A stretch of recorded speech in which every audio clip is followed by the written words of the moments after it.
ഷാജിയെ സംബന്ധിച്ചിടത്തോളം മനസ്സിലാക്കണം, നിരന്തരമായി പിണറായി ഗവൺമെന്റിന്റെ വേട്ടയാടിയ ഒരു രാഷ്ട്രീയ നേതാവാണ് എൻ്റെ സുഹൃത്ത് കെ എം ഷാജി എന്ന് നിങ്ങൾ മനസ്സിലാക്കണം.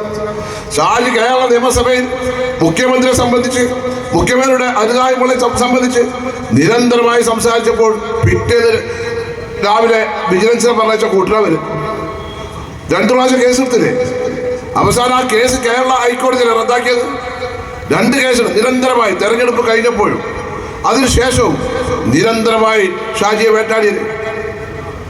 അന്ന് ഷാജിയുടെ കൂടെ ഞങ്ങളും പാർട്ടിയിൽ ഉണ്ടായിട്ടുള്ളൂ. എനിക്ക് ഷാജിനോട് ഏറ്റവും അധികം സ്നേഹം ബഹുമാനമുള്ളത്, ഞാനൊരു പ്രതിസന്ധി വന്നപ്പോൾ, എനിക്ക് ഏറ്റവും അധികം പ്രയാസം വന്നപ്പോൾ, ഇല്ലാത്ത കേസിൽ കൊലക്കുറ്റത്തിന് എൻ്റെ പേരിൽ FIR ഇട്ടപ്പോൾ അന്ന് കേരള നിയമസഭയിൽ എനിക്ക് താങ്ങായി തണലായി നിന്ന് അന്ന് എല്ലാ ദിവസവും നിയമസഭ സംഭിച്ചപ്പോൾ എല്ലാ ദിവസവും രാവിലെ 9 മണി മുതൽ വൈകുന്നേരം 5 മണി വരെ എൻ്റെ റൂമിലിരുന്ന് എൻ്റെ കൂടെ നിന്ന്, ഒന്നും പറയില്ല, പക്ഷെ എൻ്റെ കൂടെ നിന്ന് എനിക്കൊരു കരുത്തായി, ഒരു താങ്ങായി നിന്ന വ്യക്തിയാണ് പ്രിയപ്പെട്ട ഷാജി എന്ന് നിങ്ങളോട് പറയാൻ ഞാൻ ആഗ്രഹിക്കുകയാണ്. ഷാജിക്ക് ഓർമ്മ ഉണ്ടാവും, എനിക്കറിയില്ല. എല്ലാ ദിവസവും ഞാൻ ആ പെരിയാർ ബ്ലോക്കിൽ 5-2 റൂമിൽ അസംബ്ലി സംഭിച്ചു. അന്ന് ഇവരെ ഞാൻ എന്നും അസംബ്ലി സംഭിക്കും. അന്ന് 21 ദിവസം ഷാജി ഒരു ബഷീർക്ക് ഞങ്ങളൊന്നും പറയണ്ട, ഞങ്ങൾ പറഞ്ഞോളാറ്.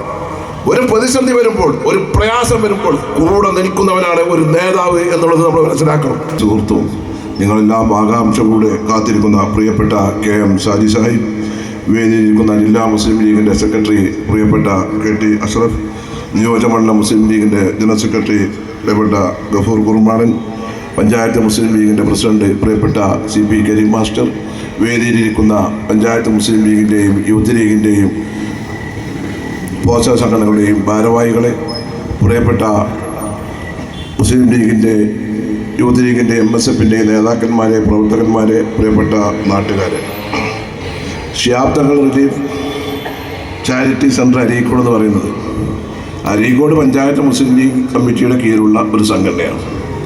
ആ സംഘടനയ്ക്ക് ഒരു പരിപാടിക്കുന്ന നിലക്കാണ് ഇന്ന് മുസ്ലിം ലീഗിൻ്റെ ആശയങ്ങളും കാര്യങ്ങളും ഒക്കെ പറയുന്നതിന് വേണ്ടിയിട്ട് ഇതുപോലെ ഉള്ള ഒരു വേദി സംഘടിപ്പിച്ചിട്ടുണ്ട്. ഇവിടെ ചാരിറ്റിയുടെ സംബന്ധിച്ച് ഇവിടെ സ്വാഗത പ്രസംഗത്തിനും അതുപോലെ തന്നെ പ്രിയപ്പെട്ട സഫറും അൻവറും ഒക്കെ വിശദീകരിച്ചു. ഞാൻ ആ കാര്യങ്ങളിലേക്കൊന്നും തന്നെ കടക്കുന്നില്ല. ആനുകാലിക രാഷ്ട്രീയം എന്ന് പറഞ്ഞാൽ CPM ഒന്ന് മനസ്സിലാക്കണം. ആരെയാണ് നിങ്ങൾ വളർത്തിയത്? ആരെ തോൽപ്പിക്കാനായിരുന്നു നിങ്ങൾ വളർത്തിയത്? കിട്ടേണ്ടത് നിങ്ങൾക്ക് കിട്ടേണ്ട സമയത്ത് കിട്ടുക തന്നെ ചെയ്യും എന്നുള്ളതാണ് ഈ അടുത്ത കാലത്തുണ്ടായിരുന്ന സംഭവം. ഞാൻ ചോദിക്കട്ടെ, 2011 LDF-ൻ്റെ ഒരു സ്ഥാനാർത്ഥി, ഔദ്യോഗികമായ ഒരു സ്ഥാനാർത്ഥി ഉണ്ടായപ്പോൾ എവിടെയായിരുന്നു നിങ്ങളുടെ വോട്ട് അന്ന് പോയത്? അന്ന് നിങ്ങൾക്ക് 4 ഉറുപ്പ്യ കിട്ടിയവൻ്റെ പിന്നാലെ പോകുന്ന ഒരു ഏർപ്പാടായിരുന്നു നിങ്ങൾക്ക്.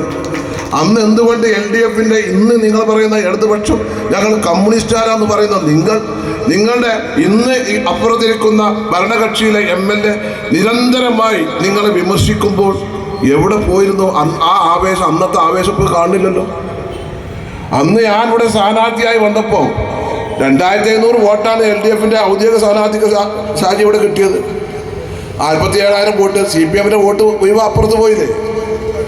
ഇപ്പോൾ നിങ്ങളെന്തായി? ഇപ്പോൾ നിങ്ങൾ 2016 2020 ജയിപ്പിച്ചു. മുസ്ലിം ലീഗിനെ തകർക്കുന്നതിന് വേണ്ടിയിട്ട് പലതരത്തും നിങ്ങൾ സ്വതന്ത്രന്മാരെ കൊണ്ടുവന്നു.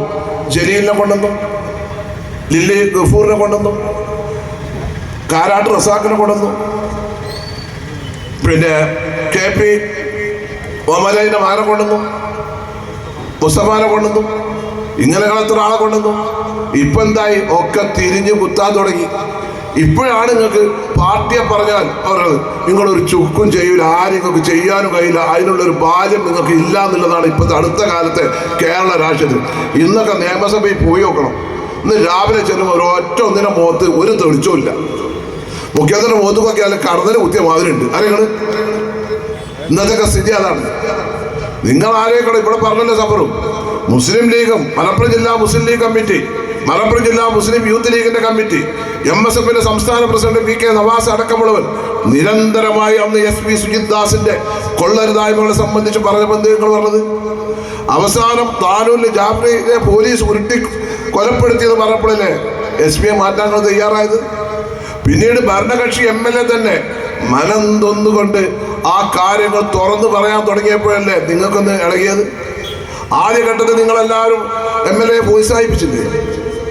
ആദ്യ ഘട്ടത്തിൽ നിങ്ങൾ എല്ലാവരും പോയി നിങ്ങൾക്ക് ശരിക്കാൻ കഴിയോ? ഇവിടുത്തെ ഏരിയ കമ്മിറ്റി അംഗങ്ങൾക്ക്, ഇവിടുത്തെ ലോക്കൽ കമ്മിറ്റി അംഗങ്ങൾക്ക്, ഇവിടുത്തെ ബ്രാഞ്ച് കമ്മിറ്റി അംഗങ്ങൾക്ക് നിങ്ങൾ അപ്പുറത്തെ MLA ഒന്നായിട്ട് പ്രോത്സാഹിപ്പിച്ചിട്ടില്ലായിരുന്നു. ഇപ്പം എന്താ നിങ്ങളുടെ സ്ഥിതി? ഇപ്പം നിങ്ങൾ കൈവിലും ഇറക്കാനും വയ്യ, മതിന് തുപ്പാനും വയ്യാത്ത ഒരു അവസ്ഥയിൽ നിങ്ങൾ എത്തിയില്ലേ? നിങ്ങളെ പാർട്ടിയെ വെല്ലുവിളിക്കുന്നത് ഞങ്ങളല്ല, ഞങ്ങളിൽ നിന്ന് പോയ ആൾക്കാരാണൊക്കെ അവര്. പക്ഷെ ഞങ്ങളെ തകർക്കാൻ, പക്ഷെ നിങ്ങളുടെ അന്ത്യം ഞങ്ങളെ തകർക്കാൻ വന്ന് നിങ്ങൾ വളർത്തിയവരെ കൊണ്ട് തന്നെ ആയിരിക്കും എന്നുള്ളതാണ് നിങ്ങൾ മനസ്സിലാക്കേണ്ടത്. നിങ്ങൾ എന്തൊക്കെ പറയുന്നത് ഞങ്ങളെ പറ്റി? നിങ്ങൾ ഓരോ തെരഞ്ഞെടുപ്പ് വരുമ്പോൾ ഓരോ പണക്കാരായ ആളുകളെയും അതുപോലെ തന്നെ ലീഗ് വിരോധികളെയും അല്ലെങ്കിൽ സമുദായത്തിലെ മറ്റുള്ള ആളുകളെയൊക്കെ പിടിച്ച് വോട്ട് നേടാനല്ല ശ്രമിച്ച്. ഇപ്പൊ കാരാട്ട് റസാഖിനെതിരായില്ലേ? ജലീലെവിടെ നിൽക്കണത്? മിഞ്ഞാത്ത നിങ്ങൾ ഡീലല്ലേ ജലീൽ മാറ്റി പറഞ്ഞത്? മിനിയാത്ത നിങ്ങൾ ഡീലല്ലേ ജലീൽ മാറ്റി പറഞ്ഞത്? അവിടെയാണ് നമ്മൾ ആലോചിക്കേണ്ടത്. എവിടേക്കാണ് CPM പോലുള്ള ഒരു പാർട്ടി പോകുന്നതായിരിക്കുന്നത്? പിന്നെ പറയുന്നത് PR. ഞാൻ ചോദിക്കട്ടെ, മുഖ്യമന്ത്രി പറയുന്നത് എനിക്ക് പബ്ലിക് റിലേഷന്റെ അല്ലെങ്കിൽ ഏജൻസിയുടെ കാര്യമില്ല എനിക്കറിയാം. നമ്മളെ തുറന്നാണ് പറഞ്ഞൂടെ? ഞാനങ്ങനെ ചെയ്തിട്ടില്ല. എന്താ പറയാത്തത്? എന്താ നിഷേധിക്കാത്തത്? നിങ്ങൾ കണ്ടില്ലേ കഴിഞ്ഞ തെരഞ്ഞെടുപ്പിൽ രമേശ് ചെന്നിത്തല പലപ്പോഴായിട്ട് പറഞ്ഞിട്ടല്ലോ PR വർക്കിനെ സംബന്ധിച്ച്. അന്നൊക്കെ നിങ്ങൾ നിഷേധിച്ചില്ലേ? ഇപ്പൊ എന്താണ് നിങ്ങളുടെ മുഖം മെരുക്കാൻ ഇന്നലെ നിങ്ങളുടെ സെക്രട്ടേറിയറ്റ് കൂടിയിട്ട് PR ഏജൻസിനെ ഏൽപ്പിക്കാൻ കോൺഗ്രസ് കരകയറുവിനെ ഏൽപ്പിച്ചപ്പോൾ നിങ്ങൾ എന്താണ് കോൺഗ്രസിന് PR വർക്കാണ് അതിനെ നിങ്ങൾ ഏറ്റെടുത്തിട്ടുള്ളത്? നിങ്ങൾക്ക് ഏത് ആശയത്തിലാണ് നിങ്ങൾ ഉറച്ചു നിൽക്കണമെന്ന് CPM പറയണം. കഴിഞ്ഞ 8 കൊല്ലമായി കേരളം ഭരിച്ച് ഒരു വികസന പ്രവർത്തനം നടക്കാതെ, ഒരു ക്ഷേമ പ്രവർത്തനം നടക്കാതെ, ഒരു ആരോഗ്യ രംഗത്തായാലും ഏത് രംഗത്തായാലും ഒന്നും നടക്കാത്ത, ഒന്നിനും ഫണ്ടില്ലാത്ത, വെറും ദൂർത്ത് മാത്രമായിട്ട് പാർട്ടിക്കാർക്ക് മാത്രമായിട്ടുള്ള ഒരു ഗവൺമെന്റായി ഈ ഗവൺമെന്റ് മാറിയില്ലേ? അതുകൊണ്ടല്ലേ ഞങ്ങൾ ബ്രാഞ്ച് ലോക്കൽ ഏരിയ സമ്മേളനങ്ങളിലൊക്കെ നിങ്ങൾക്ക് നിശ്ചിതമായ വിമർശനം വരുന്നത്. ആരെങ്കിലും മുഖ്യമന്ത്രിയെ ന്യായീകരിക്കാനുണ്ടോ?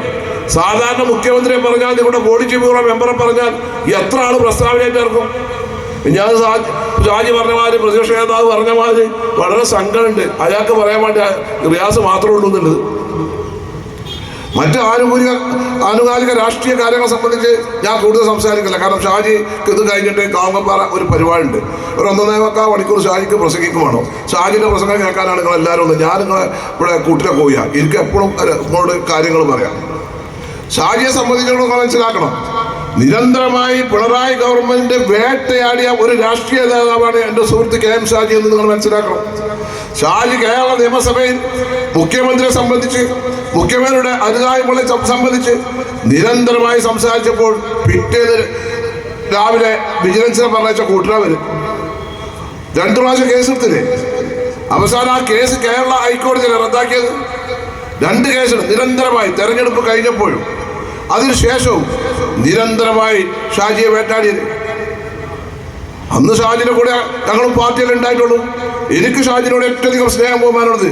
ഞാനൊരു പ്രതിസന്ധി വന്നപ്പോൾ, എനിക്ക് ഏറ്റവും അധികം പ്രയാസം വന്നപ്പോൾ, ഇല്ലാത്ത കേസിൽ കൊലക്കുറ്റത്തിന് എൻ്റെ പേരിൽ FIR ഇട്ടപ്പോൾ അന്ന് കേരള നിയമസഭയിൽ എനിക്ക് താങ്ങായി തണലായി നിന്ന് അന്ന് എല്ലാ ദിവസവും നിയമസഭ സംഭിച്ചപ്പോൾ എല്ലാ ദിവസവും രാവിലെ 9 മണി മുതൽ വൈകുന്നേരം 5 മണി വരെ എൻ്റെ റൂമിലിരുന്ന് എൻ്റെ കൂടെ നിന്ന്, ഒന്നും പറയില്ല, പക്ഷെ എൻ്റെ കൂടെ നിന്ന് എനിക്കൊരു കരുത്തായി, ഒരു താങ്ങായി നിന്ന വ്യക്തിയാണ് പ്രിയപ്പെട്ട ഷാജി എന്ന് നിങ്ങളോട് പറയാൻ ഞാൻ ആഗ്രഹിക്കുകയാണ്. ഷാജിക്ക് ഓർമ്മ ഉണ്ടാവും, നിങ്ങൾക്കറിയില്ല, എല്ലാ ദിവസവും ഞാൻ ആ പെരിയാർ ബ്ലോക്കിൽ 5-2 റൂമിൽ അസംബ്ലി സംഭിച്ചു. അന്ന് ഇവരെ ഞാൻ എന്നും അസംബ്ലി സംഭിക്കും. അന്ന് 21 ദിവസം ഷാജി ഒരു ബഷീർക്ക് അങ്ങളൊന്നും പറയണ്ട, ഞങ്ങൾ പറഞ്ഞോളാറ്. ഒരു പ്രതിസന്ധി വരുമ്പോൾ, ഒരു പ്രയാസം വരുമ്പോൾ കൂടെ നിൽക്കുന്നവനാണ് ഒരു നേതാവ് എന്നുള്ളത് നമ്മൾ മനസ്സിലാക്കണം.